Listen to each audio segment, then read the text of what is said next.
قصیدہ لفظ قصد سے مشتق ہے۔ اصطلاحی شاعری میں قصیدہ ایسی شاعری کو کہتے ہیں جس میں قصد یا ارادے سے کسی کی تعریف یا مذمت کی جاتی ہے۔ تعریف ہو تو قصیدہ مدحیہ کہلاتا ہے اور مذمت ہو تو ہجویہ کہلاتا ہے۔ قصیدہ دراصل اس مسلسل نظم کو کہتے ہیں جس کے پہلے شعر کے دونوں اور باقی تمام اشعار کے دوسرے مصرعے ہم قافیہ و ہم ردیف ہوں، لیکن ردیف کی پابندی ضروری نہیں۔ اردو ادب میں قصیدہ فارسی سے داخل ہوئے۔ اردو میں مرزا رفیع سودا اور ابراہیم ذوق جیسے شعراء نے قصیدے کی صنف کو اعلیٰ مقام تک پہنچایا۔ قصیدہ حیت کے اعتبار سے غزل سے ملتا ہے۔ بحر شروع سے آخر تک ایک ہی ہوتی ہے۔ پہلے شعر کے دونوں مصرعے اور باقی اشعار کے آخری مصرعے ہم قافیہ و ہم ردیف ہوتے ہیں، مگر قصیدے میں ردیف لازمی نہیں ہے۔ قصیدے کا آغاز مطلع سے ہوتا ہے، بعض اوقات درمیان میں بھی مطلع لائے جاتے ہیں۔ ایک قصیدے میں اشعار کی تعداد کم سے کم 5 ہے، زیادہ سے زیادہ کوئی حد مقرر نہیں۔ اردو اور فارسی میں کئی سو اشعار کے قصیدے بھی ملتے ہیں۔ قصیدہ کی شکل یا ہیئت اور موضوع دونوں کی نوعیت مقرر ہوتی ہے اور یہ سمجھا جاتا ہے کہ ان دونوں میں کسی ایک کی عدم موجودگی سے یہ صنف اپنی شناخت کھو دیتی ہے۔ غزل جیسی مقبول صنف اس کے بطن سے پیدا ہوئی۔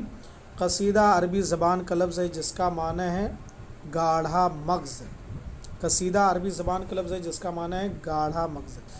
اس صنف سخن کو اس نام سے موسوم کرنے کی وجہ یہ بتائی جاتی ہے کہ وہ اپنے نادر و بلند اور پرشکوہ مضامین کی وجہ سے تمام اصناف سخن میں ممتاز ہے اور تمام اصناف میں اسے وہی اہمیت حاصل ہے جو انسانی جسم میں مغز سر کو حاصل ہوتی ہے، لہٰذا اسے مغز تصور کر کے قصیدہ نام دیا گیا۔ قصیدے کی زبان عموماً پرشکوہ اور لہجہ بلند آہنگ ہوتا ہے۔ قصیدہ میں الفاظ و تراکیب پر رو اور باوقار ہوتا ہے۔ تشبیہات و استعارات کا موزوں استعمال ہوتا ہے۔ ثنائے و بدائے میں جدت طراز خیالات کی ندرت اور مبالغہ آمیزی ہو، مگر غلو سے گریز بہتر ہے۔ قصیدے میں غزل کے برخلاف خیالات اور مضامین مربوط ہوتے ہیں، اس لیے اسے عنوانات سے مزین کیا جاتا ہے، جیسے در منقبت حضرت علی، در منقبت امام احمد رضا، در منقبت عالمگیر ثانی اور در مدح آصف الدولہ وغیرہ۔ قصیدے کو مختلف مناسبتوں سے مخصوص ناموں سے منسوب کیا جاتا ہے، جیسے آخری لفظ کی مناسبت سے تقسیم: قصیدہ لامیہ، قصیدہ لافیہ، قصیدہ میمیہ۔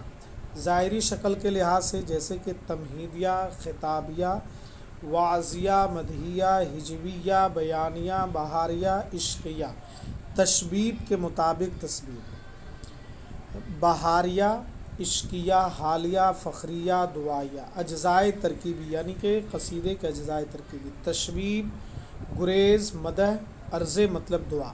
اس صنف میں متعدد شعراء نے طبع آزمائی کی، لیکن سب سے زیادہ شہرت مرزا محمد رفیع سودا اور شوق ابراہیم ذوق کے قصائد کو حاصل ہوئی۔ مصحفی نے سودا کو قصیدہ کا نقاش اول، زبان کا حاکم اور ہجو کا بادشاہ قرار دیا۔ سلاطین، امراء، آمرانہ حکومتوں اور نوابوں کی نوابی کے خاتمے کے بعد اب قصیدے کے لیے سازگار ماحول نہیں ہے، کیونکہ اب برسر اقتدار حکمراں اور وزراء شاعروں کے بجائے کالم